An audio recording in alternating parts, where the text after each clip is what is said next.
재수 씨, 호박즙에 도대체 뭘 탄 거예요? 지금 난리 났다고요. 새벽 4시, 1년에 두세 번 통화할까 말까 한 아주버님이 흐느끼며 걸어온 전화 한 통이었습니다. 산후 2주 갓난아이 끌어안고 쪽잠 자던 며느리한테 시어머니가 가마솥에 달였다며 보내온 호박즙 60팩. 너만 꼭 먹어라. 다른 사람 절대 주지 마라. 결혼 3년 만에 처음 받아본 손글씨 쪽지에 감격까지 했던 그날. 그게 사형 선고였을 줄 정말 몰랐습니다. 아침엔 아이가 자지러지게 우는 바람에 한 모금도 못 마시고 오후엔 욕심 많은 시누이가 60팩을 통째로 쓸어가 버린 두 번의 우연. 다음날 새벽 수갑 차고 끌려가던 시어머니가 영상통화 너머로 저를 노려보며 새긴 입모양 3마디. 왜? 너는 멀쩡하냐? 며느리를 노린 시어머니의 6개월짜리 계획을 식탁 서랍 속 쪽지 한 장으로 통째로 뒤집어 엎은 이야기. 지금부터 시작합니다. 출산한 지 14일째 되던 날 아침이었어요. 친정엄마는 허리 수술로 병원에 누워 계셨고 미리 불러두기로 한 산후도우미마저 집안에 초상이 났다며 못 오게 된 상황이었죠. 저는 갓 태어난 아들을 혼자 끌어안고 2~3시간씩 토막잠을 자며 하루하루를 겨우 버티고 있었습니다. 3년을 며느리로 살았지만 시어머니에게 살가운 말 한마디 들어본 적이 없었고 출산하고 일주일이 지나도록 안부 전화 한 통이 없다는 사실에 가슴 한구석이 차갑게 식어가던 참이었어요. 오전 11시쯤 초인종 소리가 났습니다. 문을 열자 택배기사가 묵직한 박스 하나를 현관에 내려놓고 가버렸죠. 송장에 박힌 박말순이라는 3글자를 본 순간 저는 한참을 그 자리에 멈춰 서 있었습니다. 테이프를 천천히 갈라 박스를 열자 시어머니가 가마솥에 직접 달였다는 호박즙 60팩이 가지런히 누워 있었어요. 그 위에는 손글씨 쪽지 한 장이 얹혀 있었습니다. 산모부기 빼는 데는 이만한 게 없다. 하루 2팩씩 너만 꼭 챙겨 먹어라. 다른 사람 절대 주지 마라. 2줄에 걸쳐 꾹꾹 눌러 쓴 글씨를 손끝으로 더듬으며 저는 코끝이 시큰해졌습니다. 저녁 7시쯤 남편 김도연이 현관문을 열고 들어왔어요. 식탁 위 박스를 본 남편의 얼굴이 잠시 굳었다가 이내 어색하게 풀어졌습니다. 이거 어머니가 보내신 거야? 저는 쪽지를 들어 보이며 환하게 웃었어요. 응, 호박즙이래. 산모부기에 좋다고 하루 2팩씩 꼭 먹으라고 쪽지까지 써서 보내셨어. 남편이 박스 앞에 서서 한참을 내려다보더니 헛기침을 했습니다. 우리 엄마가 이런 걸 보내실 분이 아닌데. 저는 남편의 옆구리를 가볍게 툭 쳤어요. 왜 그래? 손주 봤으니까 마음이 풀리신 거지. 자기도 한 팩 마실래? 남편이 박스에서 한 발 뒤로 물러섰습니다. 아니야. 어머니가 너만 먹으라고 하셨다며. 그럼 너만 먹어. 평소 같으면 뭐든 함께 나눠 먹자며 손부터 뻗던 사람이었는데 그날 남편은 박스 근처에도 가지 않았어요. 저녁밥을 먹는 둥 마는 둥 하더니 평소보다 2시간이나 일찍 침실로 들어가 버렸습니다. 저는 식탁 의자에 앉아 남편이 닫고 들어간 방문을 한참 동안 바라봤어요. 가슴 한구석이 서늘해졌지만 산후우울 탓이려니 하고 고개를 흔들었습니다. 다음 날 아침 8시쯤이었어요. 저는 호박즙 한 팩을 가위로 자르고 입가에 가져갔습니다. 그 순간 안방에서 아이의 울음소리가 터졌어요. 평소 울음과는 결이 다른 자지러지는 비명에 가까운 소리였습니다. 저는 호박즙 팩을 식탁 위에 그대로 내려놓고 안방으로 달려갔어요. 아이는 얼굴이 새빨개진 채 2 다리를 버둥대고 있었습니다. 아이고, 우리 아들. 왜 그래? 응. 엄마 여기 있어. 품에 안고 등을 토닥이고 젖을 물리는 동안 30분이 훌쩍 지나갔어요. 아이가 겨우 새근새근 잠들었을 때 저는 호박즙 생각을 까맣게 잊고 있었습니다. 오후 2시쯤 초인종이 길게 울렸어요. 인터폰 화면에 신우이 김선영의 얼굴이 떠올랐습니다. 양손에 빈 쇼핑백을 2장이나 들고 환하게 웃고 있었어요. 저는 자신도 모르게 식탁 위 호박즙 박스 쪽으로 몸을 돌렸습니다. 문을 열자마자 김선영이 신발을 휙 벗어 던지며 들어왔어요. 옳게 나왔어. 조카 얼굴 좀 보러. 어서 오세요, 형님. 김선영은 안방 쪽으로 고개만 한번 빼꼼 내밀더니 곧장 부엌으로 직진했습니다. 냉장고 문을 열어 안을 훑어보고 베란다로 나가 살림살이를 슬쩍 들여다보고 안방 화장대 위까지 손가락으로 쓸어보는 모습에 저는 입술을 꽉 깨물었어요. 3년을 그렇게 보아왔지만 도무지 익숙해지지 않는 풍경이었습니다. 거실로 돌아온 김선영의 시선이 식탁 위 박스에 박혔어요. 어머, 이거 뭐야? 어머님이 보내주신 호박즙이에요. 김선영의 눈썹이 위로 슬쩍 올라갔습니다. 엄마가 너한테? 네. 산모부기에 좋다고 직접 다리셔서요. 김선영이 박스 옆 쪽지를 집어들고 2번을 다시 읽었어요. 손가락 끝이 미세하게 떨리는 모습을 저는 분명히 보았습니다. 엄마가 진짜로 너한테 호박즙을 보냈다고? 너 먹으라고?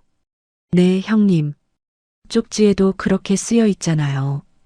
김선영의 입꼬리가 묘하게 비틀렸어요. 그때 안방에서 아이가 다시 칭얼대기 시작했습니다. 형님, 잠깐만요. 애 기저귀 좀 갈고 올게요. 천천히 와. 나 잠깐 화장실 좀. 저는 안방으로 들어가 아이의 기저귀를 갈았어요. 그 사이 부엌 쪽에서 통화하는 김선영의 목소리가 낮게 들렸습니다. 엄마. 진짜야. 박스째로 그대로 있어. 어떻게 할까? 내용은 정확히 듣지 못했지만 어쩐지 발끝이 차가워졌어요. 기저귀를 채우고 아이를 다시 눕히고 거실로 나왔을 때 식탁은 텅 비어 있었습니다. 호박즙 박스가 통째로 사라지고 시어머니의 쪽지 한 장만 덩그러니 남아 있었어요. 저는 황급히 현관 쪽으로 뛰어나갔습니다. 김선영이 빈 쇼핑백 2장을 가득 채워 양손에 들고 신발을 신고 있었어요. 형님, 그거 어머님이 저 먹으라고 보내신 거잖아요. 김선영이 어깨를 으쓱하며 뻔뻔하게 웃었습니다. 올케야. 산모가 살찌면 안 되지. 호박즙도 칼로리야. 형님, 그래도 그건 내가 시누이인데 좀 가져간다고 너 뭐라 할 거야? 우리 애들도 좀 먹이고 싶어서 그래. 엄마가 다린 건데 가족이 좀 나눠 먹어야지. 저는 입술을 떼지 못한 채 그 자리에 서 있었어요. 엄마한테는 말하지 마. 알지? 옳게 너만 입 다물면 돼. 김선영이 문을 닫고 사라진 뒤에도 저는 한참을 현관 앞에 서 있었습니다. 3년 동안 김선영이 가져간 것들이 머릿속에 줄줄이 떠올랐어요. 명품 가방, 갓산 아기 옷, 출산 축하금이 든 봉투까지. 이번에도 또 그렇게 사라져버렸다는 생각에 그저 한숨밖에 나오지 않았습니다. 거실로 돌아와 식탁 위에 남은 쪽지를 다시 집어들었어요. 너만 꼭 먹어라. 다른 사람 절대 주지 마라. 이상하게 그 문장이 머릿속에 자꾸만 맴돌았습니다. 저는 쪽지를 식탁 서랍 안에 넣고 천천히 닫았어요. 남편에게 전화를 걸어볼까 잠깐 망설였지만 어차피 말해봤자 누나 편을 들 사람이라는 걸 알았기에 휴대폰을 도로 내려놓았습니다. 저녁 9시쯤 남편이 들어왔어요. 저는 일부러 박스 이야기를 꺼내지 않았습니다. 남편도 식탁 위가 빈 것을 보고 잠시 멈칫하더니 아무것도 묻지 않았어요. 그 무관심이 그날따라 유난히 서늘했습니다. 밤 11시쯤 아이를 재우고 거실 불을 끄려다 저는 식탁 서랍을 다시 열었어요. 쪽지를 꺼내든 스탠드 아래에서 한 번 더 들여다봤습니다. 시어머니의 글씨는 평소처럼 단정했지만 자세히 보니 끝부분이 미세하게 떨려 있었어요. 저는 노안이 오신 모양이라고 생각하며 쪽지를 도로 서랍에 넣었습니다. 침대에 누워 천장을 올려다보는데 가슴이 이상하게 답답했어요. 어둠 속에서 저는 천천히 눈을 감았습니다. 옆에 누운 남편의 숨소리가 평소와 다르게 거칠었어요. 그날 밤 저는 알지 못했습니다. 식탁 서랍 안에 잠든 그 쪽지 한 장이 다음날 새벽 한 가족을 송두리째 뒤집어 엎을 신호탄이라는 것을요. 새벽 4시 17분이었어요. 머리맡에 둔 휴대폰이 부서질 듯 진동하는 소리에 저는 화들짝 눈을 떴습니다. 액정에 뜬 이름 석자를 보고 저는 단번에 잠이 달아났어요. 아주버님 이성호. 1년에 두세 번 통화할까 말까 한 사람이 이 새벽에 전화를 걸어왔다는 사실에 등골이 서늘해졌습니다. 저는 옆에 잠든 남편 김도연을 깨우지 않으려고 침실 밖으로 살그머니 빠져나와 통화 버튼을 눌렀어요. 수화기 너머로 사이렌 소리가 멀리서 울리고 있었습니다. 재수 씨 거기 있어요. 네, 아주버님. 무슨 일이세요? 이 시간에. 재수 씨, 그 호박집에 도대체 뭘 탄 거예요? 저는 거실 한복판에서 그대로 굳어버렸어요. 네, 호박집이라니요. 무슨 말씀이세요? 수화기 너머에서 이성우가 흐느끼는 소리가 새어나왔습니다. 우리 애가 입에 거품을 물고 경련을 일으켰어요. 119에 실려갔어요. 지금 응급실이에요. 저는 손바닥으로 입을 틀어막았어요. 아주버님 진정하시고요. 호박즙은 어머님이 보내주신 거 그대로 형님이 가져가셨어요. 저는 한 모금도 마시지 않았어요. 그러니까 재수 씨가 멀쩡한 거잖아요. 우리는 그거 어제 저녁에 온 가족이 둘러앉아서 나눠 마셨다고요. 새벽 2시부터 우리 애가. 이성우의 목소리가 끊겼다 이어졌어요. 우리 애가 입술이 새파래져서 저랑 선영이도 속이 다 뒤집혀서 응급실에 누워 있었는데 우리 애만 의식이 안 돌아와요. 재수 씨, 저는 두 다리에 힘이 풀려 거실 바닥에 그대로 주저앉았습니다. 재수 씨, 그럼 그 호박즙이 우리 어머니가 보낸 거 맞죠? 어머니가 보낸 게 문제라는 거잖아요. 그렇죠. 아주버님, 저도 모르겠어요. 저는 정말 모르는 일이에요. 전화를 끊고 저는 한참을 그 자리에 앉아 있었어요. 식탁 서랍이 시야에 들어왔습니다. 저는 기어가다시피 식탁 앞으로 가서 서랍을 열었어요. 쪽지를 꺼내 들고 등 스탠드를 켰습니다. 너만 꼭 먹어라. 다른 사람 절대 주지 마라. 머리끝부터 발끝까지 얼음물을 뒤집어 쓴 기분이 들었어요. 다리가 후들거려 일어설 수가 없었습니다. 저는 쪽지를 꼭 쥔 채로 침실로 기어들어가 남편의 어깨를 흔들었어요. 여보, 일어나. 일어나 봐. 남편이 부스스 눈을 떴습니다. 왜? 무슨 일이야? 새벽인데. 아주버님한테 전화 왔어. 조카가 응급실에 실려갔대. 남편의 눈동자가 천천히 커졌어요. 뭐라고? 형님이 어제 가져간 호박즙. 그거 온 가족이 나눠 마셨대. 다 쓰러졌대. 조카는 의식이 안 돌아온다고. 남편이 자리에서 벌떡 일어났습니다. 저는 남편의 손목을 붙잡았어요. 여보, 솔직히 말해. 자기 어제 호박즙 박스 보고 안색이 이상했잖아. 알고 있었지. 뭔가 알고 있었지. 남편이 제 손을 뿌리쳤습니다. 무슨 소리 하는 거야? 내가 뭘 알아? 그럼 왜 한 팩도 안 마셨어? 왜 나한테만 먹으라고 했어? 왜? 남편이 옷장을 열고 아무 옷이나 꺼내 입기 시작했어요. 손이 떨려 단추도 제대로 채우지 못했습니다. 우리 엄마가 그럴 사람 아니야. 무슨 오해가 있을 거야. 여보, 나 시댁 갔다 올게. 일단 가봐야 알 거 아니야. 남편이 신발도 제대로 꿰지 못한 채 현관문을 박차고 나갔어요. 저는 거실 한가운데에 쪽지를 쥔 채로 다시 주저앉았습니다. 남편이 보였던 그 어색한 웃음, 한 발 뒤로 물러서던 그 몸짓이 자꾸 머릿속에 떠올랐어요. 5분쯤 지났을까요? 휴대폰이 다시 울렸습니다. 남편이었어요. 영상통화였습니다. 저는 떨리는 손으로 받기 버튼을 눌렀어요. 화면 안에 새벽 골목길이 비쳤습니다. 번쩍이는 회전등 불빛이 화면을 가득 채웠어요. 경찰차였습니다. 한 대가 아니라 4대였어요. 여보, 이게 뭐야? 왜 경찰차가? 남편의 거친 숨소리만 들렸습니다. 화면이 흔들리며 시댁 대문이 보였어요. 잠옷 차림의 동네 사람들이 하나둘 골목 끝에 모여 있었습니다. 경찰들이 시댁 대문을 두드리고 있었어요. 문 좀 열어주세요. 박말순 씨 계세요. 대문이 천천히 열렸습니다. 시어머니 박말순이 잠옷 위에 카디건만 걸친 채 맨발로 마당에 서 있었어요.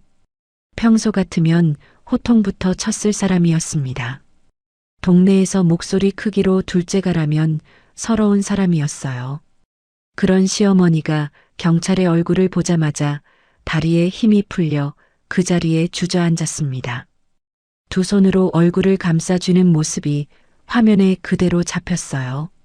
박말순 씨, 살인미수 혐의로 긴급 체포합니다. 저는 화면을 향해 외쳤습니다. 여보, 어머님이 왜 저렇게 되는 거야? 남편의 목소리가 갈라져 나왔어요.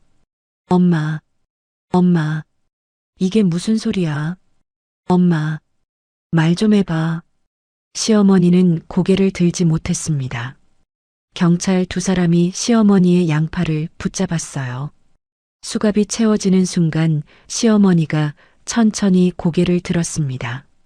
화면 너머로 시어머니와 제 눈이 마주쳤어요. 영상통화 화면 속 카메라를 똑바로 응시하는 시어머니의 눈빛은 제가 알던 그 사람의 것이 아니었습니다. 분노도 슬픔도 후회도 아닌 오직 한 가지 감정만이 그 눈에 담겨 있었어요. 원망이었습니다.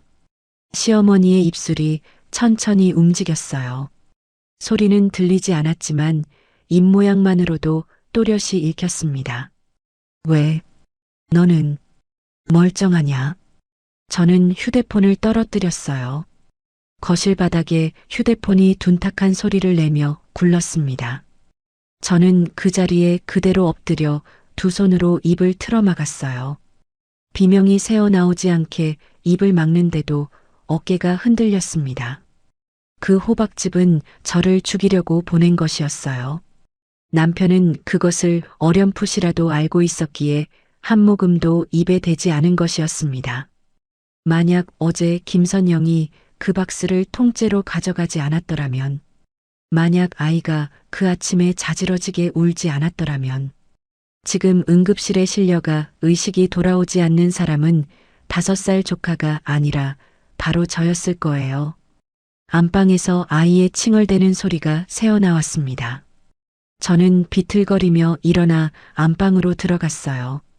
아기 침대 위에서 작은 발을 꼼지락거리는 아이를 보자 눈물이 왈칵 쏟아졌습니다. 저는 아이를 2팔로 끌어안고 부들부들 떨었어요. 엄마가 미안해. 엄마가 진짜 미안해. 새벽 5시가 조금 넘은 시각 휴대폰이 다시 울렸어요. 저는 아이를 안은 채로 거실로 나와 휴대폰을 주워들었습니다. 남편이었어요. 전화를 받자마자 남편의 갈라진 목소리가 들렸습니다. 지안아, 일단 진정해. 엄마는 일단 경찰서로 가셨고 내가 가서 알아볼게. 응. 저는 아무 말도 할 수 없었어요. 여보, 듣고 있어. 일단 우리 침착하자. 응. 저는 휴대폰을 귀에서 떼고 그대로 통화를 끊었습니다. 침착하자는 그 말이 그 새벽에 저를 가장 깊이 찔렀어요. 아침 9시 정각에 다시 휴대폰이 울렸습니다. 이번에는 모르는 번호였어요. 여보세요. 안녕하십니까? 강남경찰서 강력계 형사 박정수라고 합니다. 서지한 씨 되십니까? 네, 맞습니다. 어젯밤 시댁에서 발생한 사건과 관련해 호박집에서 산모한 모금에도 치사량인 독성 한약재가 검출되었습니다. 서지한 씨께서 사건의 핵심 증인이시라 직접 경찰서에 나와 진술해 주셔야 합니다. 형사의 목소리는 사무적이었지만 한 단어 한 단어가 망치처럼 가슴을 내리쳤어요. 저는 휴대폰을 꼭 쥐고 짧게 대답했습니다. 네, 가겠습니다. 전화를 끊고 저는 잠든 아이의 얼굴을 한참 동안 내려다봤어요. 이제 저는 죽음의 문턱에서 우연히 살아남은 며느리가 아니었습니다. 이 사건의 한복판에 서야 하는 사람이었어요. 저는 천천히 일어나 옷장 문을 열었습니다. 오전 10시 30분, 저는 갓난아이를 이모에게 맡기고 경찰서 조사실에 들어섰어요. 좁은 방 안에 회색 책상 하나와 마주 앉은 의자 2개가 놓여 있었습니다. 담당 형사 박정수가 서류 한 뭉치를 책상 위에 올려놓으며 자리를 권했어요. 서지한 씨, 마음 단단히 잡수시고 들으셔야 합니다. 네, 말씀하세요. 박정수가 서류 첫 장을 손으로 짚었습니다. 어젯밤 압수한 호박즙 60팩, 전부 검사를 마쳤어요. 60팩 전량에서 똑같은 양의 독성 한약재가 검출됐습니다.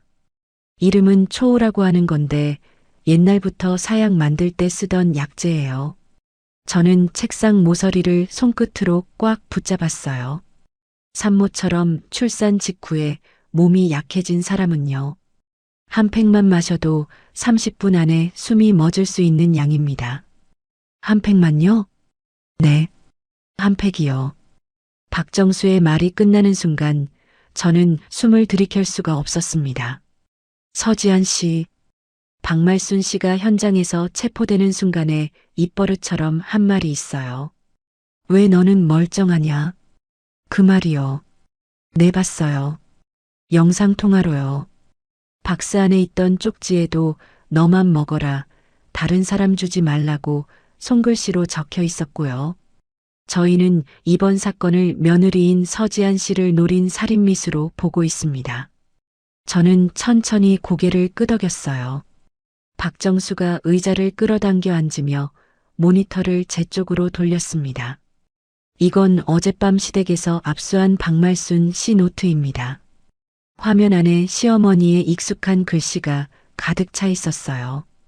같은 문장이 한 페이지에 걸쳐 반복해서 적혀 있었습니다. 며느리만 정리되면 손자는 우리가 직접 데려와 키울 수 있다. 저는 그 글씨를 보면서 눈도 깜빡이지 못했어요. 3년을 시어머니라고 부르며 살아온 사람의 글씨였습니다. 서지한 씨, 진술서 작성하기 전에 잠깐 화장실 다녀오셔도 됩니다. 저는 고개를 저었어요. 아니요. 그냥 지금 할게요. 조사를 마치고 경찰서를 나섰을 때 시간은 오후 1시를 넘기고 있었습니다. 저는 곧장 조카가 입원해 있는 병원 응급실로 향했어요. 복도 끝 의자에 아주버님 이성호가 앉아 있었습니다. 밤사이 머리가 하얗게 셀 수도 있다는 말을 그날 처음 실감했어요.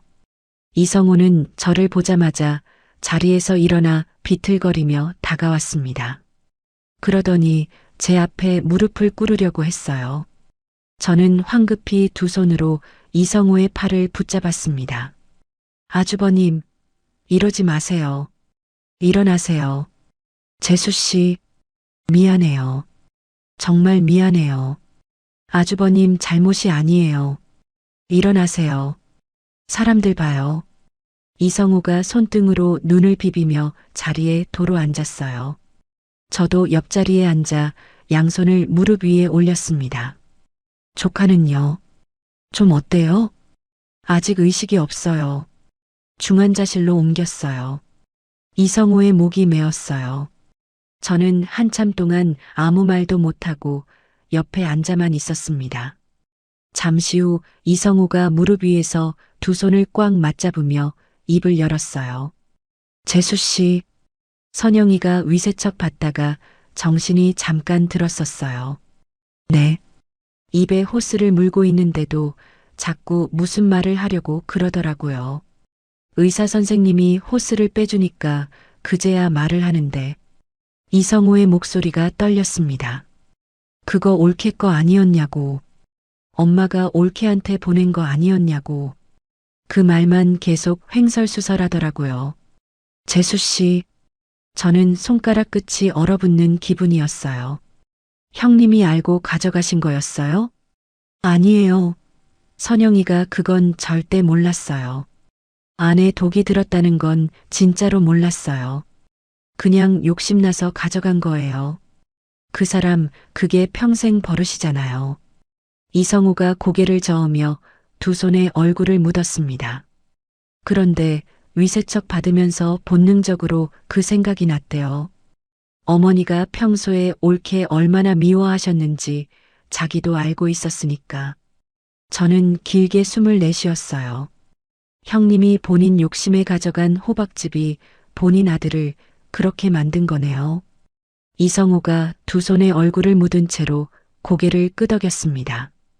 병원을 나와 곧장 시댁으로 향했어요. 대문 앞에 노란 출입 통제선이 둘러쳐져 있었습니다. 지키고 있던 경찰관에게 사정을 말하자 잠깐 들어가는 것을 허락해줬어요. 저는 시어머니의 안방으로 들어가 화장대 앞에 섰습니다. 화장대 맨 아래 서랍을 열자 종이 뭉치 하나가 손에 잡혔어요. 영수증 다발이었습니다. 지난 6개월 동안 한약방을 드나들며 약재를 사들인 영수증들이었어요. 날짜와 금액, 약재 이름이 또박또박 적혀 있었습니다. 옆에 놓인 노트북을 열어 인터넷 검색 기록을 확인했어요. 산모에게 치명적인 한약재, 초호치사량, 신생아 양육권 조부모. 저는 그 검색어들을 한참 동안 노려보다가 영수증과 노트북을 챙겨 들고 밖으로 나왔습니다. 경찰에 그대로 넘기면서 손이 떨려 글씨가 비뚤어지는 인수증을 썼어요. 저녁 7시쯤 집으로 돌아왔을 때 모르는 번호로 전화 한 통이 걸려왔습니다. 여보세요. 저 혹시 도연이 색시 되시나요? 낯선 노인 여성의 목소리였어요. 네. 누구세요? 나는 저 말순이 친정 옳게 되는 사람이에요. 최수님이라고 해요.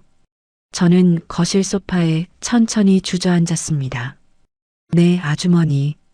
말씀하세요. 수화기 너머에서 짧은 한숨이 들렸어요. 색시, 내가 죄가 많아요. 정말 죄가 많아요. 네. 우리 양반이 한약방을 하잖아요. 말순이가 6개월 전부터 거기를 들락거렸어요. 처음에는 그러려니 했는데 사가는 약재가 자꾸 이상한 것만 골라가더라고요. 산모한테 위험한 것들만요. 저는 손바닥으로 이마를 짚었습니다. 우리 양반은 동생이라고 그냥 내주더라고요. 나는 뭔가 이상해서 몇 번을 물었어요. 그거 어디다 쓸 거냐고. 그랬더니 말순이가 뭐라고 했냐면 최수님의 목소리가 떨렸어요. 며느리만 정리되면 손자는 자기가 키울 거라고 그렇게 말하더라고요. 2번이나 그 말을 하더라고요. 아주머니, 내가 그때 잡았어야 했는데 내가 그때 도연이한테든 색시한테든 말을 했어야 했는데 미친 소리겠거니 노망이겠거니 하고 흘려들었어요. 색시, 내가 정말 잘못했어요. 저는 휴대폰을 귀에 댄 채로 한참 동안 아무 말도 못했습니다. 아주머니, 그 말씀 경찰에서 진술해 주실 수 있어요? 해야지요. 해야지. 내가 양심이 있는 사람이라면 해야지. 전화를 끊고 저는 친정아버지 서민철에게 곧장 전화를 걸었어요. 30년 경력의 변호사인 아버지에게 그날 있었던 모든 일을 정리해 말씀드렸습니다. 쪽지부터 노트, 영수증, 검색 기록, 그리고 최수님의 양심 선언까지. 아버지는 통화 내내 한마디도 끊지 않고 끝까지 들으셨어요. 지안아, 네 아버지. 이건 단순한 살인 미수가 아니다. 계획살인 미수로 끌고 가야 한다. 6개월 전부터 준비한 거잖아. 네. 내일 아침에 사무실로 와라. 정리해서 한꺼번에 검찰에 넘기자. 알겠습니다. 전화를 끊고 거실에 앉아 있는데 현관문 비밀번호 누르는 소리가 났어요. 남편 김도현이었습니다. 밤 11시가 다 된 시각이었어요. 남편은 경찰서에서 면회를 마치고 오는 길이었습니다. 저와 시선이 마주치자 신발을 벗고 천천히 거실로 들어왔어요. 지안아, 왔어. 남편이 소파 끝에 앉으며 양손을 마주 잡았습니다. 엄마 만나고 왔어. 엄마가 그런 건 분명 무슨 오해가 있어서일 거야. 저는 천천히 고개를 들어 남편을 봤어요. 오해? 응. 엄마가 그럴 뿐이 아니야. 분명히 뭔가 사정이 있을 거야. 우리 일단 변호사 잘 선임해서 합의로 끝낼 수 있는 방법을 찾아보자. 아이를 봐서라도. 저는 입꼬리에 헛웃음이 걸렸습니다. 아이를 봐서? 응. 우리 아이한테 친할머니잖아. 우리 아이가 나중에 알면 얼마나 상처받겠어. 저는 자리에서 천천히 일어났어요. 남편을 내려다보며 한참을 그대로 서 있었습니다. 여보, 자기 지금 그 말 진심으로 하는 거지? 지안아, 호박즙 60팩에 사약 재료가 들어 있었어. 60팩 전부. 나 죽이려고 6개월 동안 준비한 거야. 그런데 자기 지금 합의 얘기를 해? 남편이 고개를 떨궜어요. 저는 안방으로 들어가 문을 닫았습니다. 아이의 작은 가슴이 오르락 내리락 하는 모습을 한참 동안 바라봤어요. 저는 침대 옆 협탁에서 수첩 하나를 꺼냈습니다. 빈 페이지에 천천히 세 사람의 이름을 적어 내려갔어요. 박말순, 김선영, 김도현. 그 옆에 형사, 민사, 이혼이라는 세 글자를 또박또박 새겨 넣었습니다.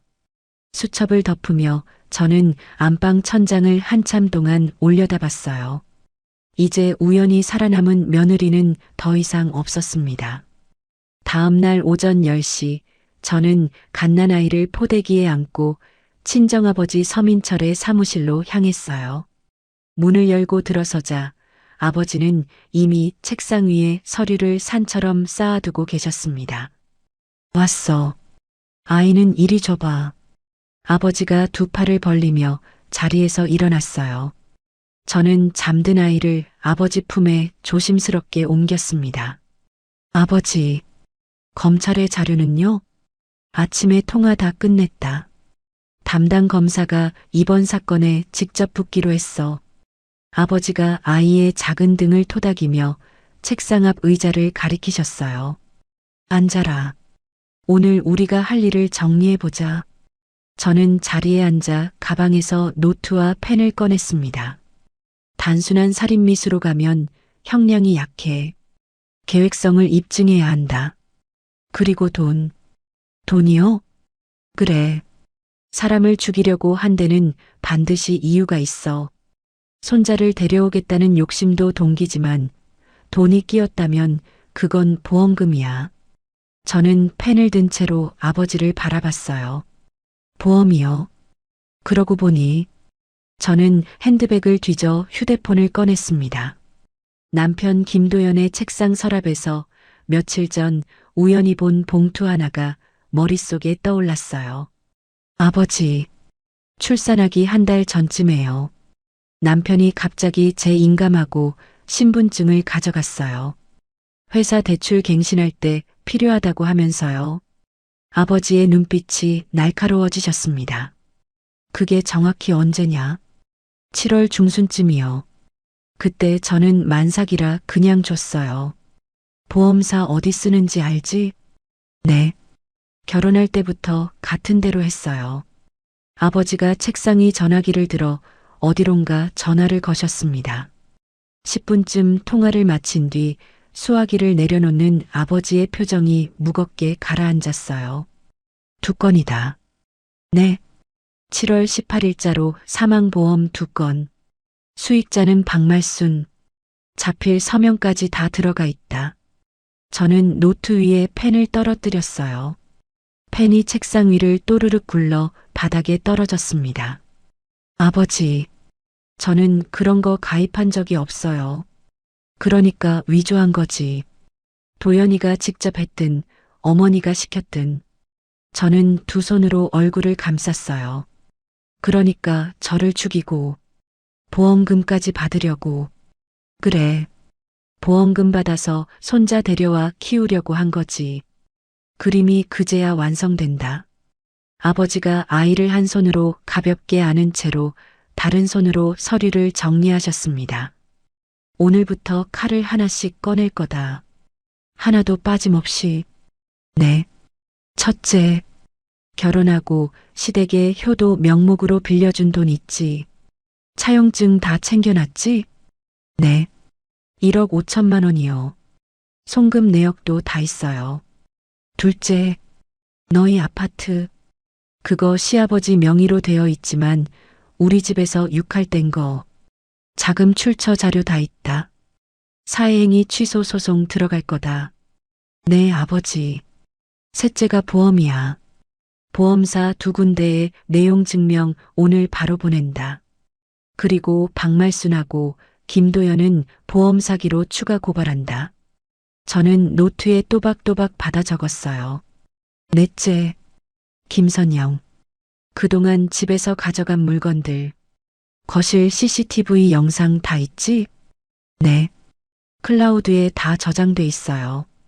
카드 명세서, 통장 거래 내역 다 뽑아와. 절도하고 사문서 위조로 따로 고소장 들어간다. 저는 펜을 쥔 손에 천천히 힘이 들어갔습니다. 다섯째, 김도현. 협의 이혼은 안 한다. 재판으로 간다. 저는 고개를 들었어요. 네, 저도 그렇게 생각했어요. 위자료 청구하고 친권 양육권 다 너한테 와야지. 면접 교섭도 제한 걸 거다. 아이 못 만나게. 아버지의 목소리는 평소처럼 차분했지만 그 속에 단단한 분노가 깔려 있었습니다. 오후 3시쯤 아버지 사무실에서 나와 집으로 돌아오는 길에 휴대폰이 울렸어요. 모르는 번호였습니다. 여보세요. 올게. 나야, 큰언니. 저는 차도 옆 인도에서 그대로 멈춰 섰어요. 위세척을 마치고 일반 병실로 옮겨졌다는 김선영이었습니다. 형님, 무슨 일이세요? 올케야. 우리 엄마가 그런 건 진짜 미안한데 우리 애도 다쳤잖아. 그러니까 서로 퉁치자. 저는 잠시 휴대폰을 귀에서 떼었습니다. 다시 가져다 대고 차분히 입을 열었어요. 형님, 지금 뭐라고 하셨어요? 아니, 서로 피해자잖아. 우리 애가 죽을 뻔했다고.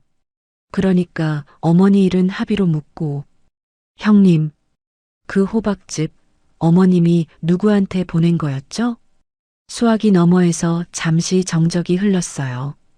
그건 그렇지만 형님이 가져가지 않으셨으면 마신 사람은 저였어요. 그런데 합의요? 올케야. 가족끼리 너무 그러지 마. 우리 애 봐서라도.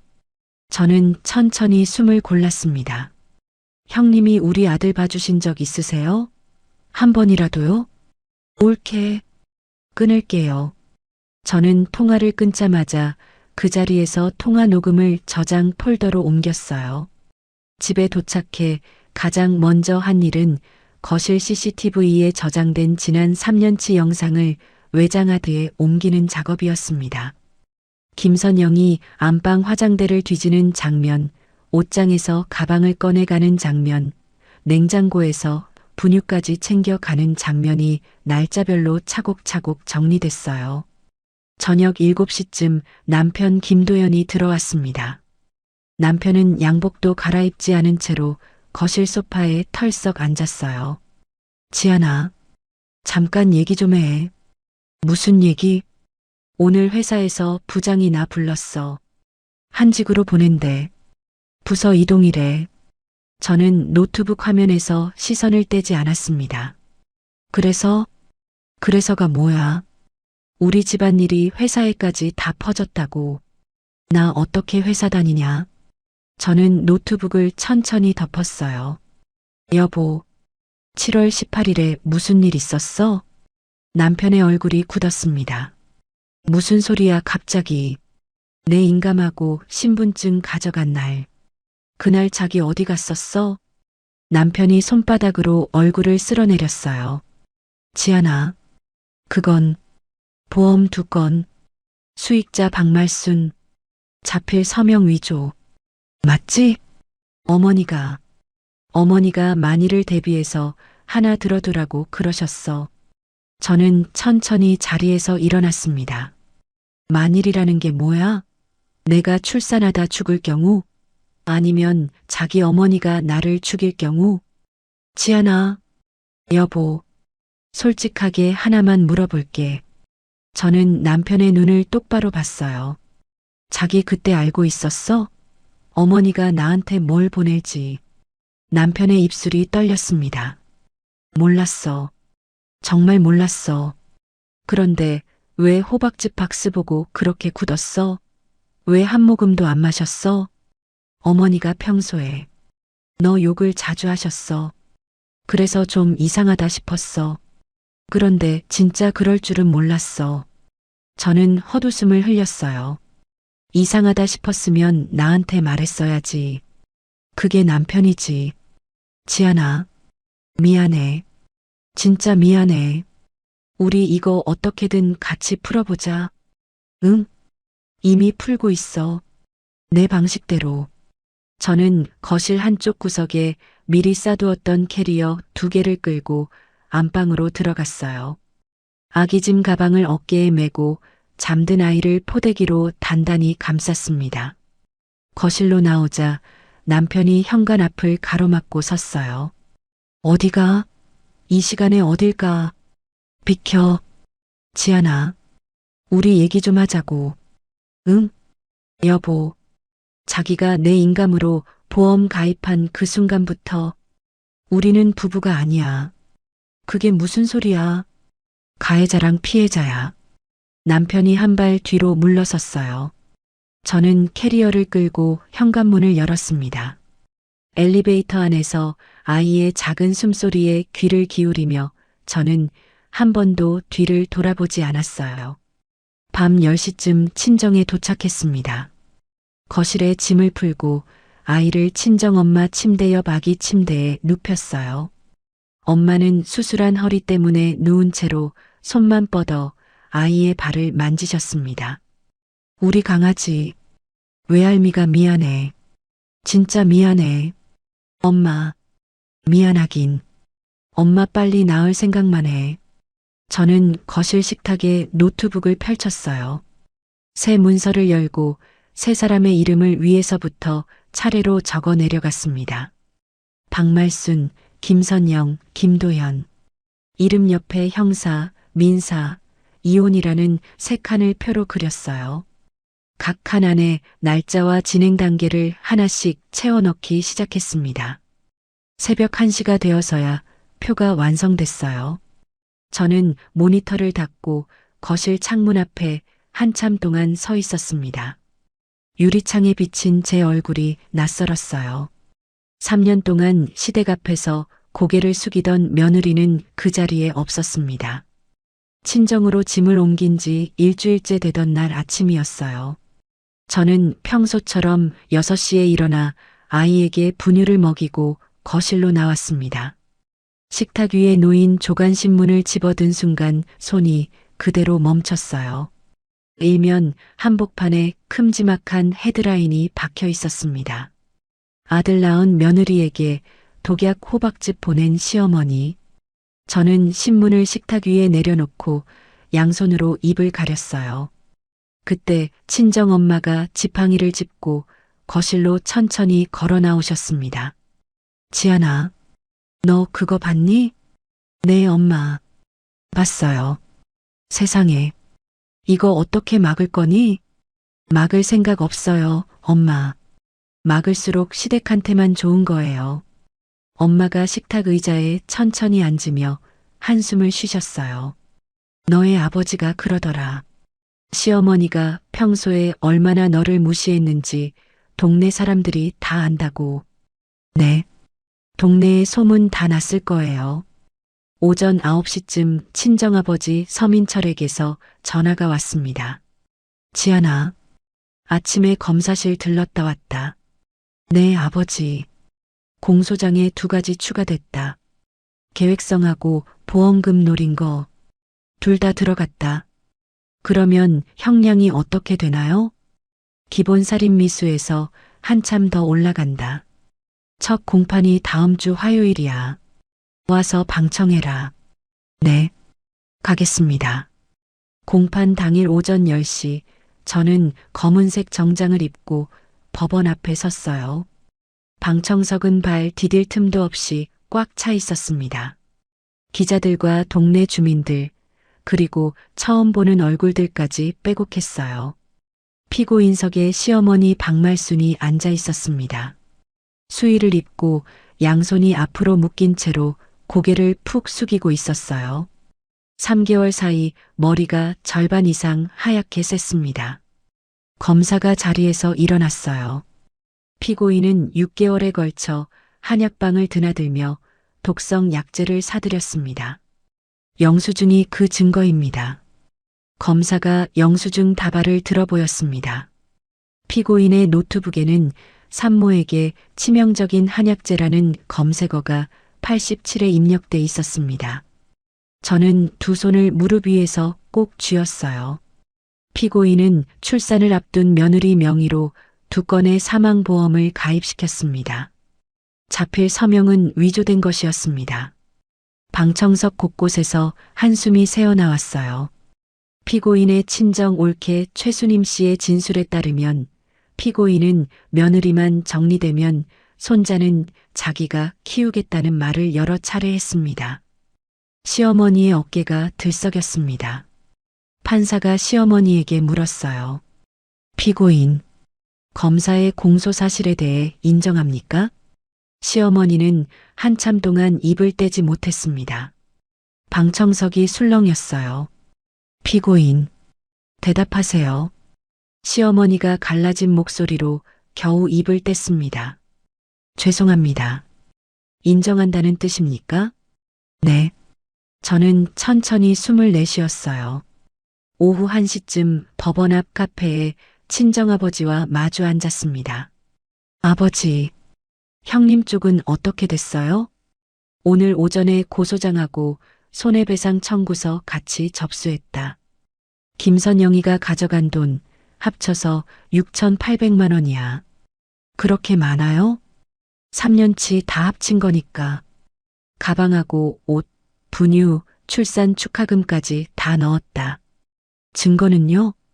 네가 정리해준 거실 CCTV 영상하고 카드 명세서, 통장 내역 다 들어갔다. 빠져나갈 구멍이 없어. 그 자리에서 아버지가 휴대폰을 들어 보이셨습니다. 이거 봐라. 김선영이가 변호사 선임했단다. 사선이야. 비싼 변호사. 뭐라고 변명할까요? 가족끼리 정리상 가져간 거다. 뻔하지. 그런데 이게 결정적이야. 아버지가 종이 한 장을 식탁 위에 펼치셨어요. 김선영의 자필로 쓴 메모였습니다. 동생 내 거는 어차피 내 거. 저는 그 글씨를 한참 동안 들여다봤어요. 이게 어디서 나왔어요? 형님 안방 서랍에서. 이성호 씨가 직접 찾아서 갖다 줬다.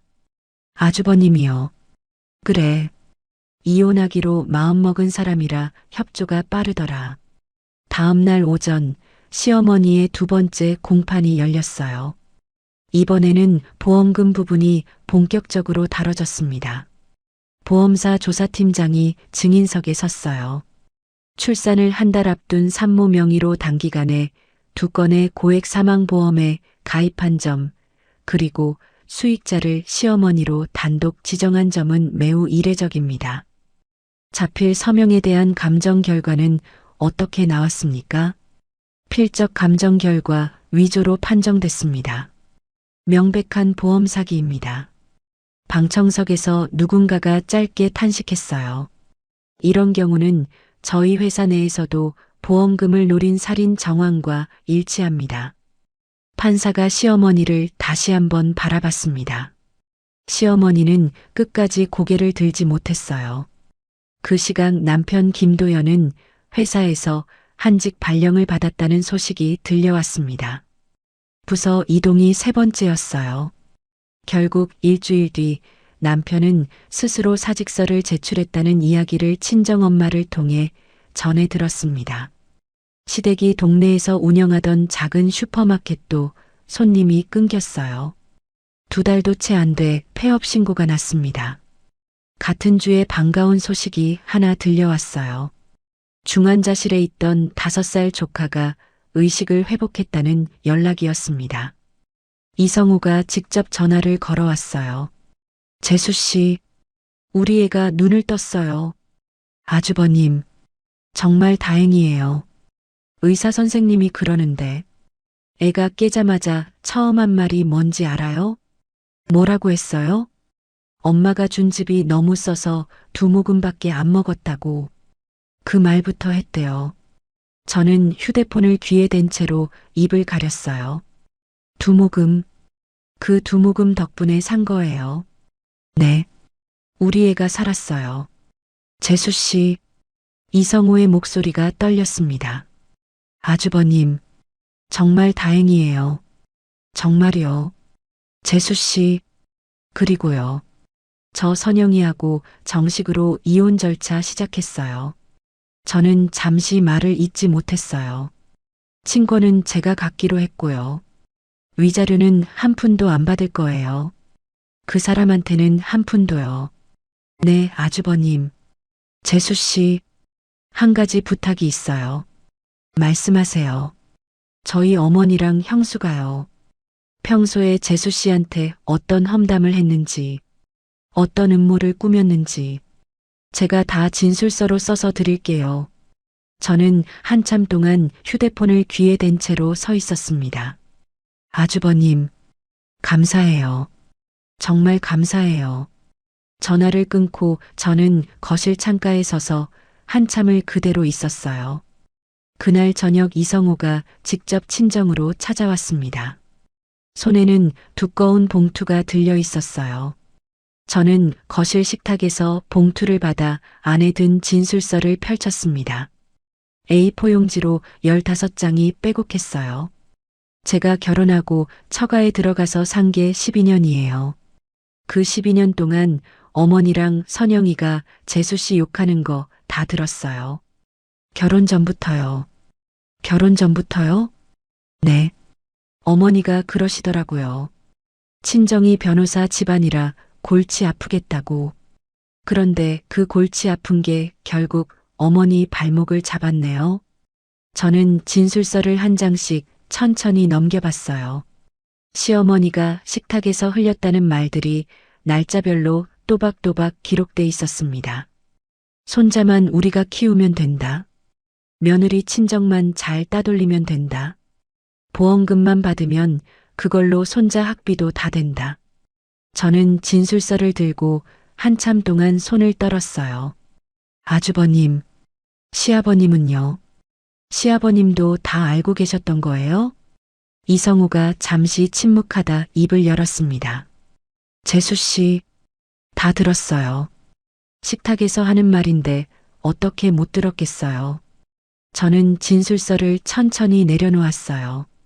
이성우가 자리에서 일어났습니다. 재수 씨, 저는 이제 가볼게요. 우리 애 데리고 시골로 내려갈 준비하느라 정신없어요. 아주버님, 정말 감사해요. 이 은혜 잊지 않을게요. 재수 씨가 살아있어서 다행이에요. 그거 하나면 됐어요.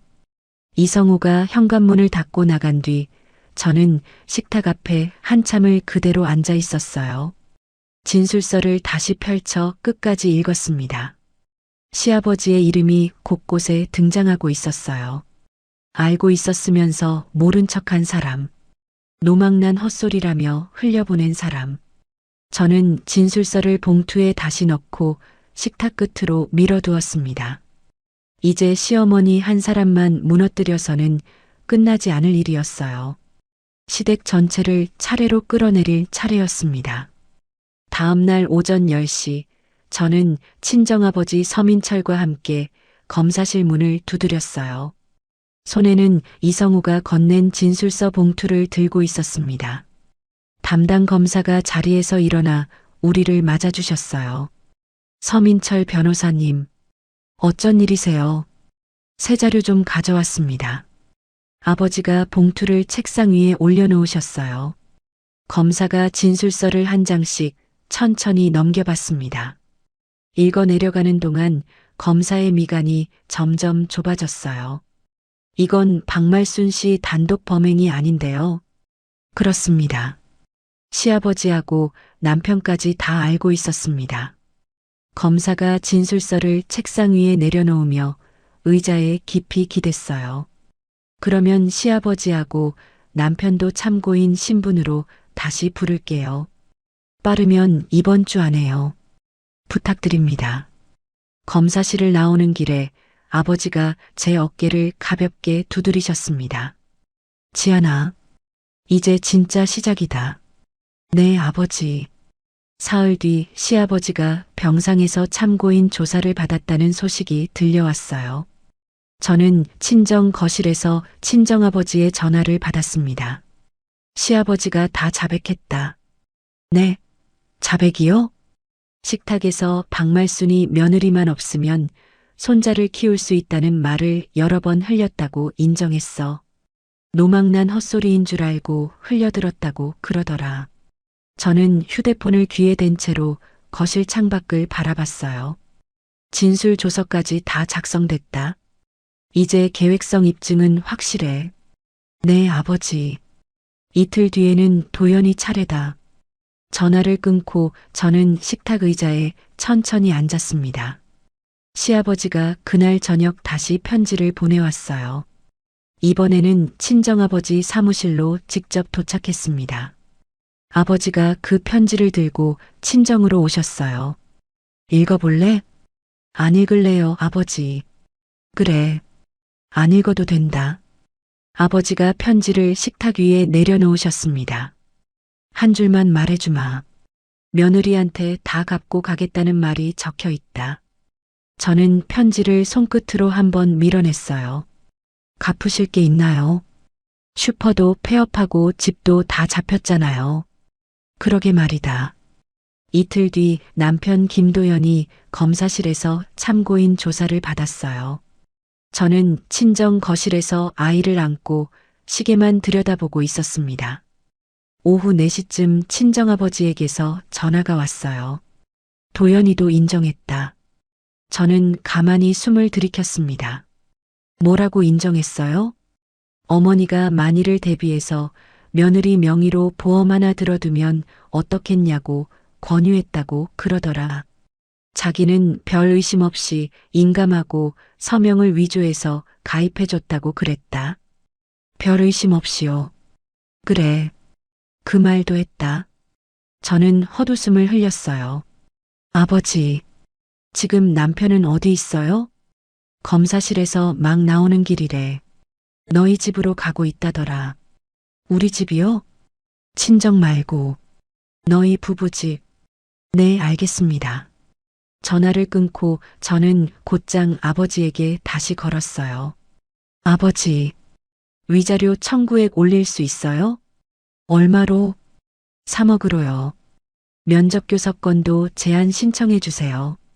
아이 못 만나게요. 알겠다. 오늘 안에 서류 다시 정리한다. 같은 주 금요일 형님 김선영의 1심 선고가 내려졌어요. 저는 방청석에 앉아 있었습니다. 판사가 자리에 앉으며 서류를 펼쳤어요. 피고인 김선영. 절도, 횡령, 사문서 위조 혐의로 기소된 사건에 대해 선고합니다. 김선영이 피고인석에서 양손을 꽉 맞잡았습니다. 피고인은 3년에 걸쳐 동생 부부의 집에서 총 6,800만 원 상당의 물품과 현금을 빼돌렸으며 판사의 목소리가 법정 안에 차분히 울렸어요. 동생 내 거는 어차피 내 거라는 자필 메모와 거실 CCTV 영상 등 객관적인 증거가 충분합니다. 피고인을 징역 1년 6개월에 처합니다. 방청석에서 짧은 탄식이 새어나왔어요. 법정 경위가 김선영의 손목에 수갑을 채웠습니다. 김선영이 그제야 자리에서 일어나며 외쳤어요. 옳게, 옳게야. 한 번만 봐줘. 우리 애 어떡하라고. 저는 자리에 그대로 앉아 김선영을 바라봤습니다. 형님, 우리 애도 죽을 뻔했어요. 옳게. 이미 다 끝났어요. 김선영이 끌려나가는 법정 출입구 옆에 이성우가 서 있었어요. 5살 아들의 손을 꼭 잡고 있었습니다. 김선영이 아들의 이름을 불렀어요. 민준아, 엄마야. 민준아. 아이는 아빠 이성우의 다리 뒤로 몸을 숨겼습니다. 이성우는 아들을 안아 올리며 출입구 옆을 그대로 지나갔어요. 단 한 번도 김선영과 눈을 마주치지 않았습니다. 저는 그 장면을 보며 자리에서 천천히 일어섰어요. 법원을 나오는 길에 휴대폰이 울렸습니다. 최수님이었어요. 색시, 나야. 네, 형님. 어쩐 일이세요? 내가 오늘 신문사하고 인터뷰했어요. 정식으로요. 저는 잠시 걸음을 멈췄어요. 인터뷰요? 말순이가 우리 약방에서 뭘 사갔는지, 평소에 식탁에서 뭐라고 그랬는지 다 말했어요. 형님, 그렇게까지 안 하셔도 되는데요. 아니에요. 내가 마음이 편치 않아요. 색시 사정 다 알면서도 한 번도 말려본 적 없잖아요. 이 정도는 해야지요. 감사해요. 정말 감사해요. 다음 날 아침 일간지 사회면에 최수님의 인터뷰가 큼지막하게 실렸어요. 한약방 안주인의 양심선언, 신우이가 6개월간 사간 약제의 정체. 저는 신문을 식탁 위에 펼쳐놓고 한 글자씩 읽어내려갔습니다. 시어머니의 3번째 공판에서 검사는 최수님의 진술서와 시아버지, 남편의 자백을 한꺼번에 제출했어요. 피고인의 범행은 단순한 충동에 의한 것이 아니라 며느리의 보험금과 손자의 양육권을 동시에 노린 시댁 가족 전체의 묵인 속에 이루어진 계획살인 미수입니다. 검사의 논고가 끝나는 순간 시어머니가 처음으로 입을 열었어요. 죄송합니다. 검사가 시어머니를 바라봤습니다. 피고인, 무엇이 죄송하다는 겁니까? 시어머니가 천천히 고개를 들었어요. 며느리한테 죄송합니다. 저는 방청석에서 그 말을 들으며 두 손을 무릎 위에서 꽉 쥐었습니다. 3년 만에 처음 듣는 사과였어요. 그러나 마음은 단 한 자리도 움직이지 않았습니다. 공판이 끝나고 법원 앞 계단을 내려오는데 친정아버지가 옆으로 다가오셨어요. 지안아, 아파트 건 마무리됐다. 아파트요? 사회행위 취소 소송. 우리 집에서 된 6할 지분 전부 너 앞으로 돌려놨다. 네. 슈퍼마켓 자리 잡혔던 토지도 보전 처분 들어갔어. 시댁이 단 한 푼도 빼돌릴 수 없다. 저는 아버지의 옆 얼굴을 가만히 바라봤어요. 아버지, 저 지치지 않게 도와주셔서 감사해요. 내가 너 안 도우면 누가 도와주냐? 아버지가 가볍게 웃으며 제 어깨를 두드리셨습니다. 그날 저녁 친정 거실 식탁에서 아버지와 저는 종이 한 장을 펼쳐놓고 마주 앉았어요. 하나씩 짚어보자. 박말수는 형사재판 진행 중. 네. 김선영은 1심 실형 확정. 6,800만 원 손해배상도 별도로 들어간다. 네. 시아버지는 방조 혐의로 조사 중. 집유까지는 갈 거다. 네.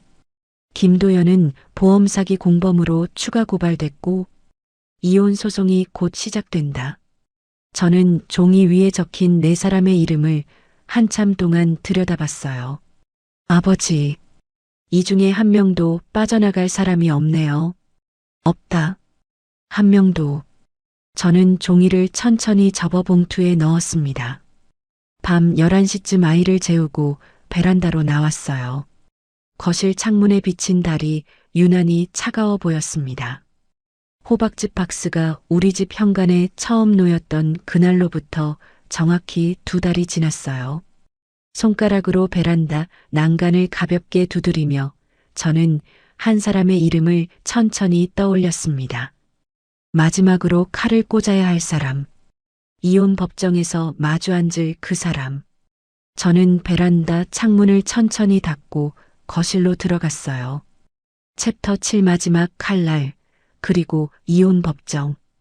이혼 소송 첫 변론 기일 아침이었어요. 저는 검은색 정장을 차려입고 거울 앞에 섰습니다. 머리를 단정히 묶고 립스틱을 한 번 더 발랐어요. 거실로 나오자 친정아버지 서민철이 양복 차림으로 기다리고 계셨습니다. 준비됐냐? 네, 아버지.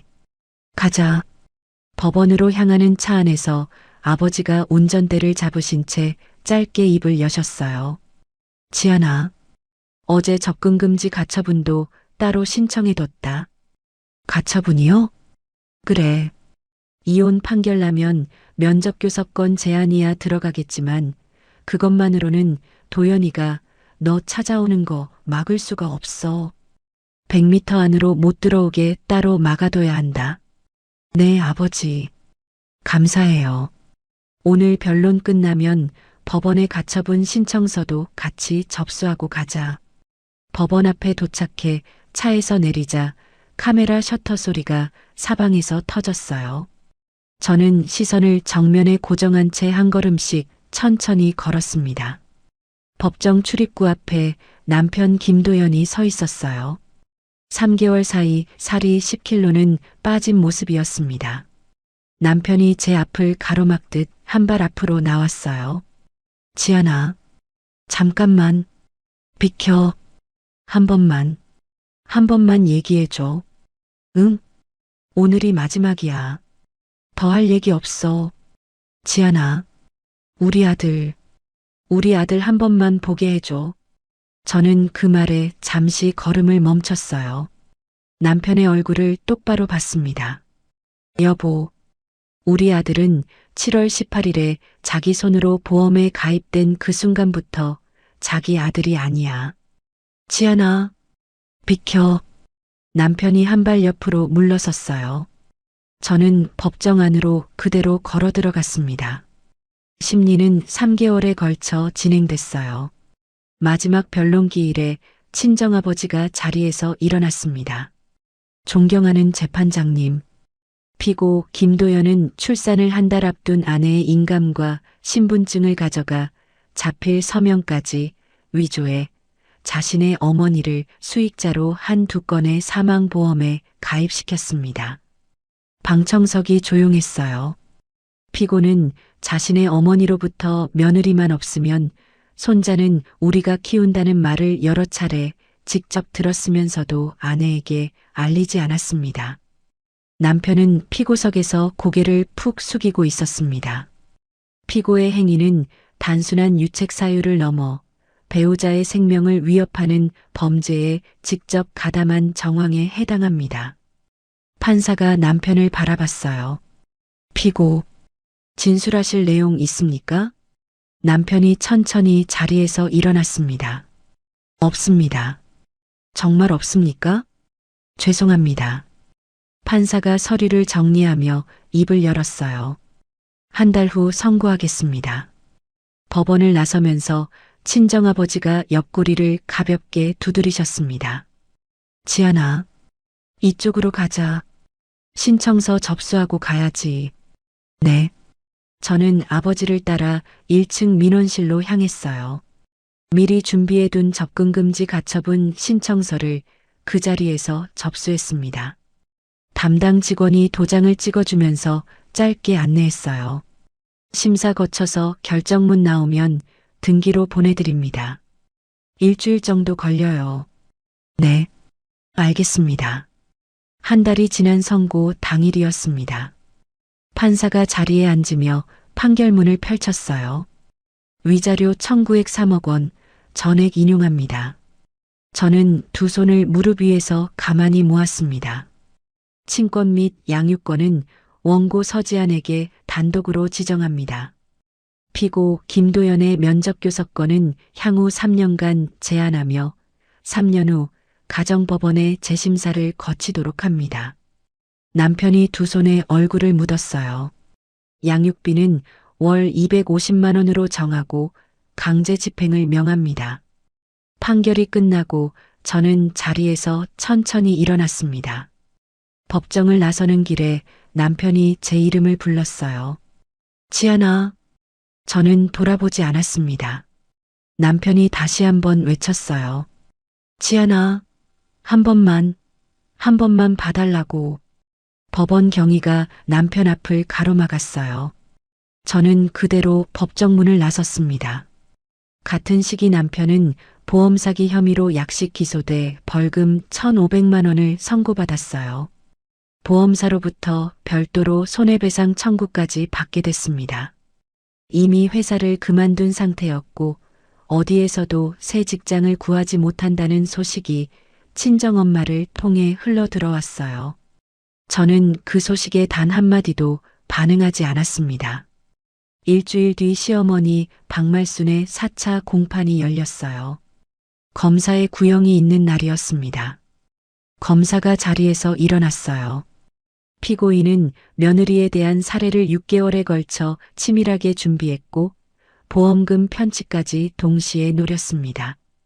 방청석이 숨을 죽였습니다. 피고인에게 징역 20년을 구형합니다. 시어머니의 어깨가 들썩였어요. 한 달 후 선고일이 잡혔습니다. 선고 당일 법정 안에는 자리가 모자라 복도까지 사람이 들어찼어요. 판사가 자리에 앉으며 입을 열었습니다. 피고인 박말순에 대한 살인미수, 보험금 편취 미수, 상해치상 등 모든 혐의를 인정합니다. 저는 방청석에서 양손을 꽉 맞잡았어요. 피고인을 징역 13년에 처합니다. 방청석에서 짧은 박수와 함께 누군가의 짧은 흐느낌이 동시에 새어나왔습니다. 시어머니가 천천히 일어나 법정 출입구로 끌려갔어요. 문 앞에서 시어머니가 처음이자 마지막으로 고개를 돌렸습니다. 방청석에 앉아있던 저와 눈이 마주쳤어요. 저는 품에 안긴 아이를 한 번 더 단단히 감쌌습니다. 시어머니의 시선이 제 품 안의 아이에게 향했어요. 그 눈빛은 사과가 아니었습니다. 원망도 아니었어요. 여전히 손자를 손에 넣고 싶다는 죽기 직전까지 놓지 않을 그 욕심이었습니다. 저는 시선을 피하지 않았어요. 시어머니가 교도관에게 끌려 법정 밖으로 사라질 때까지 단 한 번도 눈을 돌리지 않았습니다. 같은 주 시아버지의 선고도 내려졌어요. 살인미수 방조 혐의로 집행유예 3년이었습니다. 법정 안에서 본 시아버지는 더 이상 사람의 형색이 아니었어요. 폐업한 슈퍼마켓과 압류된 부동산으로 인해 사실상 빈털터리가 된 상태였습니다. 친척 집에 잠깐 얹혀 살다가 결국 받아주는 사람이 없어 지방의 작은 요양원으로 거처를 옮겼다는 소식이 들려왔어요. 형님 김선영은 교도소 안에서 단 한 차례의 면회 신청도 받지 못한 채 형기를 채우고 있었습니다. 남편 김도연마저 한 번 면회를 가지 않았다고 들었어요. 이혼 판결 일주일 후였습니다. 집으로 등기 한 통이 도착했어요. 봉투를 뜯어 안에 든 결정문을 펼쳤습니다. 피신청인 김도연은 신청인 서지안의 주거지로부터 100m 이내로 접근해서는 안 된다. 저는 결정문을 거실 서랍 안에 단정히 넣어두었어요. 그날 저녁 7시쯤 친정 현관 초인종이 길게 울렸습니다. 인터폰 화면에 남편의 얼굴이 떠 있었어요. 저는 인터폰 마이크를 누르지 않고 그대로 거실 서랍을 열어 결정문을 챙겨 나왔습니다. 현관문을 열자 남편이 양손을 가지런히 모은 채 서 있었어요. 지안아, 여기 왜 왔어? 한 번만. 우리 아들 얼굴 한 번만. 법원에서 면접교섭권 3년 제한 결정 내렸어. 자기 그거 받았잖아. 지안아. 저는 손에 든 결정문을 남편의 발 앞에 천천히 떨어뜨렸어요. 이게 오늘자로 발효야. 100m 안으로 못 들어와. 지안아. 한 번만. 진짜 한 번만이면 돼. 또 오면 경찰 부를게. 저는 그 말 한마디만 남기고 현관문을 닫았어요. 문 너머에서 남편이 무릎을 꿇는 소리가 났습니다. 저는 인터폰 전원을 끄고 거실로 돌아왔어요. 같은 주 토요일 오후 이성우가 친정으로 찾아왔습니다. 5살 아들 민준이의 손을 꼭 잡고 있었어요. 재수 씨, 저희 다음 주에 시골로 내려가요. 농장 준비 다 끝나셨어요? 네. 집도 작게 하나 마련했고요. 닭도 좀 키우고 채소도 좀 심고. 저는 부엌에서 따뜻한 차를 2잔 우려 거실 식탁으로 가져왔어요. 민준이에게는 우유 한 잔을 따로 따라줬습니다. 민준아, 이제 많이 컸네. 민준이가 우유잔을 2손으로 잡으며 작게 고개를 끄덕였어요. 이성우가 차를 한 모금 마시고 천천히 입을 열었습니다. 재수 씨가 아니었으면요. 저도 우리 민준이도 결국 그 집에 끌려다니다가 끝났을 거예요. 아주버님, 저는 그동안 너무 무기력했어요. 다 보면서도 모른 척했고, 그게 결국 우리 애까지 사경에 빠뜨렸어요. 아주버님 잘못만은 아니에요. 재수 씨가 일어나줘서 다행이에요. 정말 다행이에요. 이성우가 자리에서 일어나 깊이 고개를 숙였습니다. 감사합니다. 진심으로요.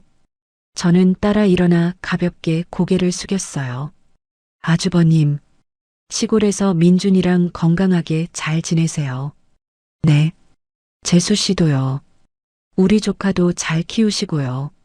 현관문 앞에서 민준이가 작은 손을 흔들었어요. 저도 손을 흔들어 인사했습니다. 문이 닫히고 한참 동안 저는 그 자리에 서 있었어요. 그날 밤 친정 거실 식탁에 저는 모든 서류를 한자리에 모아 쌓아두었습니다. 형사 판결문, 민사 판결문, 이혼 판결문, 보험 사기 공소장까지 차곡차곡 정리했어요. 맨 위에는 한 장의 종이를 올렸습니다. 시어머니의 그 쪽지였어요. 너만 꼭 먹어라. 다른 사람 절대 주지 마라. 저는 그 쪽지를 손가락 끝으로 한번 쓰다듬었습니다. 모든 재판이 끝난 지 6개월이 지난 어느 봄날이었어요. 저는 친정에서 분가해 작은 단독주택으로 이사를 마쳤습니다. 이삿짐을 다 정리한 그날 저녁, 저는 거실 한가운데에 앉아 등기부등본 한 장을 손에 들었어요. 소유자 서지안. 3글자를 손끝으로 천천히 따라 그어봤습니다. 결혼 3년 만에 처음으로 제 이름이 적힌 진짜 제 집이었어요. 옆에서 아이가 2손으로 바닥을 짚고 한 걸음씩 발을 떼고 있었습니다. 아들, 이제 엄마랑 여기서 사는 거야. 아이가 까르르 웃으며 제 무릎 위로 쓰러졌어요. 저는 아이를 2팔로 끌어안고 한참 동안 등을 토닥였습니다. 이사한 지 2달째 되던 날, 저는 친정 근처 골목 한 모퉁이에 작은 카페를 열었어요. 위자료와 시댁으로부터 회수한 자금 일부를 종잣돈 삼았습니다. 간판에는 단정한 글씨로 안심 호박집이라는 5글자가 적혔어요. 오픈날 아침 친정엄마가 지팡이를 짚고 가게 안으로 들어오셨습니다. 지안아, 간판 이름이 좀 무섭다. 사람들이 이상하게 안 보겠니? 엄마, 이게 가게 이름이자 약속이에요. 약속? 저는 카페 한쪽 벽을 가리켰어요. 거기에는 큼지막한 글씨로 한 줄이 적혀 있었습니다. 여기 음료의 모든 성분은 100% 공개됩니다. 엄마가 그 글씨를 한참 동안 바라보다 고개를 끄덕이셨어요. 그래, 그게 너답다. 오픈 첫 달부터 손님이 끊이지 않았습니다. 신문과 방송에 한 차례씩 가게가 소개됐고 산모들이 유모차를 끌고 하나둘 찾아오기 시작했어요. 가장 인기 있는 음료는 시그니처 메뉴인 안심 호박즙이었습니다. 저는 매일 아침 한 팩씩 직접 시음한 뒤 손님 테이블에 내놓았어요. 오픈한 지 3개월쯤 됐을 때 우편함에 편지 한 통이 꽂혀 있었습니다. 발신지가 교도소였어요. 저는 봉투를 든 채로 카페 카운터 뒤에 한참 동안 서 있었습니다. 손이 떨리지는 않았어요. 봉투를 천천히 뜯어 안에 든 종이를 펼쳤습니다. 시어머니의 글씨였어요. 며느리에게 다른 부탁은 없다. 손자만 한번 보게 해다오. 그게 마지막 부탁이다. 저는 그 한 줄을 끝까지 읽었습니다. 사과의 말은 한 글자도 없었어요. 미안하다는 말도 죄송하다는 말도 단 한 줄도 적혀 있지 않았습니다. 저는 편지를 천천히 접어 카운터 옆 분쇄기에 그대로 넣었어요. 종이가 잘게 부서지는 소리가 카운터 뒤편에서 짧게 울렸습니다. 저는 다시 앞치마를 매만지고 손님 테이블로 호박즙 한 잔을 가져갔어요. 비슷한 시기 형님 김선영이 교도소 안에서 동료 수감자와의 마찰로 추가 사건이 발생했다는 소식이 들려왔습니다. 형기가 더 늘었다는 풍문이었어요. 시아버지는 친척 집에서마저 쫓겨나 지방의 작은 요양원으로 거처를 옮겼다는 이야기가 한 다리 건너 들렸습니다. 저는 그 어떤 소식에도 마음이 흔들리지 않았어요. 이혼한 김도연은 정신과 치료를 받으며 지방의 작은 도시로 내려갔다는 소식이 친정엄마를 통해 전해졌습니다. 매달 25일 제 통장에 양육비 250만 원이 정확히 입금되는 것을 빼고는 그 사람의 흔적은 제 삶 어디에도 남아있지 않았어요. 저는 아이에게 그 사람의 이름을 단 한 번도 입에 올리지 않았습니다. 아이가 언젠가 스스로 묻는 날이 오면 그때 가서 천천히 이야기하기로 마음을 정했어요. 카페를 연 지 1년이 되던 봄날 아침이었습니다. 가게 문을 열고 들어가려는데 입구 앞에 큼지막한 박스 하나가 놓여 있었어요. 박스 안에는 잘 익은 늙은 호박이 가지런히 담겨 있었습니다. 박스 위에 작은 쪽지 한 장이 얹혀 있었어요. 우리 아이도 올케네 아이도 건강하게 자랍시다. 저는 그 쪽지를 손에 든 채로 한참 동안 입구에 서 있었습니다. CCTV를 돌려보니 새벽 5시쯤 이성우가 박스를 내려놓고 가는 모습이 잡혀 있었어요. 5살이던 민준이는 어느새 6살이 되어 박스 옆에서 손을 흔들고 있었습니다. 저는 그날 그 호박들을 정성껏 손질해 호박즙을 만들었어요. 오후에 가게를 찾은 단골 손님들에게 한 잔씩 무료로 나누어 드렸습니다. 손님들은 영문도 모른 채 따뜻한 호박즙을 두 손으로 감싸쥐고 마셨어요. 어느 여름날 오후였습니다. 가게 문이 천천히 열리며 젊은 산모 한 분이 안으로 들어왔어요. 손에는 종이 가방 하나가 들려 있었습니다. 저는 카운터에서 그분을 맞이했어요. 어서 오세요. 뭐 드릴까요? 산모가 잠시 머뭇거리다 입을 뗐습니다. 저 호박즙 한 팩 주세요. 네. 잠시만요. 산모가 카운터에 호박즙 한 팩을 받아들고 한참을 그 자리에 서 있었어요. 저는 그분의 손이 미세하게 떨리는 것을 봤습니다. 손님, 괜찮으세요? 저기, 사장님, 네, 말씀하세요. 여기 사장님이 그분 맞으시죠? 신문에 나왔던 그분이요. 저는 잠시 침묵하다 가볍게 고개를 끄덕였어요. 산모가 종이 가방 안에서 작은 즙 한 팩을 꺼내 카운터 위에 올려놓았습니다. 저 시어머니가 보내주신 거예요. 산후에 좋다고요. 저는 그 즙 팩을 천천히 내려다봤어요. 드셔보셨어요? 아직요. 그런데 자꾸 마음이 이상해서요. 저는 잠시 산모의 얼굴을 봤습니다. 시어머니랑 평소에 사이가 어떠셨어요? 산모가 눈가에 천천히 눈물이 차올랐어요. 별로 안 좋았어요. 결혼하고 한 번도 좋았던 적이 없어요. 저는 카운터 안쪽으로 들어가 친정아버지의 변호사 사무실 명함을 한 장 꺼냈습니다. 명함을 산모의 손에 가만히 쥐어드렸어요. 여기 한번 들러보세요. 일단 즙은 드시지 마시고요. 저기, 사장님, 네. 제가 너무 과민한 거 아닐까요? 그냥 시어머니가 좋은 마음으로 보내주신 건데. 저는 산모의 손을 가볍게 잡았어요. 손님, 그런 느낌이 들면 일단 멈추세요. 멈추고 확인하세요. 그게 먼저예요. 산모가 명함을 가방 안에 조심스럽게 넣었습니다. 그날 이후 비슷한 사연을 가진 산모들이 한 명, 두 명 가게로 찾아오기 시작했어요. 저는 그분들에게 따뜻한 호박즙 한 잔과 친정아버지의 명함을 함께 건넸습니다. 가게 2주년 기념일이었어요. 저는 작은 파티를 열었습니다. 친정엄마와 친정아버지가 가장 먼저 도착하셨어요. 엄마는 이제 지팡이 없이도 걸으실 수 있게 되었습니다. 뒤이어 단골 손님 몇 분이 손에 작은 선물을 들고 들어오셨어요. 가장 큰 환호성은 두 돌 잡힌 제 아들이 케이크 옆에서 박수를 칠 때 터졌습니다. 엄마, 케이크, 응, 우리 아들. 엄마가 잘라줄게. 아이가 두 손으로 케이크를 가리키며 까르르 웃었어요. 저는 케이크에 꽂힌 두 개의 초에 불을 붙였습니다. 여러분, 와주셔서 진짜 감사합니다. 손님 한 분이 잔을 들어 올리셨어요.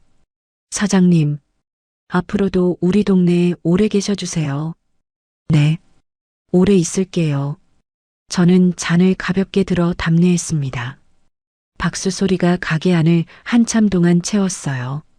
밤 11시쯤 손님들이 모두 돌아간 뒤 저는 가게 창가 자리에 혼자 앉았습니다. 따뜻한 호박즙 한 잔을 두 손으로 감싸 쥐었어요. 창밖으로 가로등 불빛이 잔잔히 흔들리고 있었습니다. 저는 한 모금 천천히 입에 머금었어요. 진하고 부드러운 단맛이 혀끝에 차분히 내려앉았습니다. 한때 사형 선고와도 같았던 그 한 박스의 호박즙이 떠올랐어요.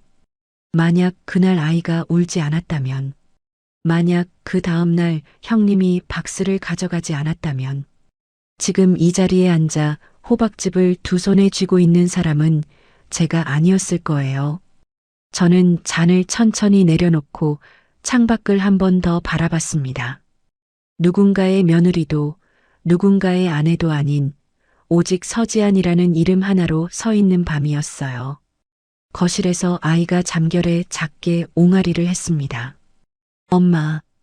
저는 자리에서 일어나 카페 불을 한 칸씩 천천히 껐어요. 마지막 등을 끄며 저는 작게 미소를 지었습니다. 여러분, 오늘 이야기 끝까지 들어주셔서 감사합니다. 저는 이 이야기를 읽어드리면서 호박즙 박스가 처음 현관 앞에 놓이던 그 장면이 자꾸 떠오르더라고요. 택배 송장에 적힌 시어머니 이름 석자를 보고 한참을 멍하니 서 있다가 결혼 후 처음 받아본 손글씨 쪽지에 코끝이 시큰해졌다는 그 대목 말입니다. 누군가의 정성인 줄 알고 받았던 그 박스가 알고 보니 6개월 동안 한약방을 드나들며 준비한 사형 선고였다는 사실.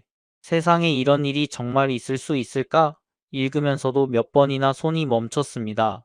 그런데 정작 가장 무서웠던 건 시어머니의 그 독한 마음이 아니었어요. 식탁에서 그 말을 다 들으면서도 노망난 헛소리라며 흘려보낸 시아버지, 어머니가 이상한 걸 보냈다는 걸 어렴풋이 알면서도 아내한테 한마디 귀띔도 안 한 남편. 이 묵인의 무게가 어쩌면 독약 한 봉지보다 더 무거운 게 아닐까? 그런 생각이 들었습니다. 여러분은 어떠셨나요?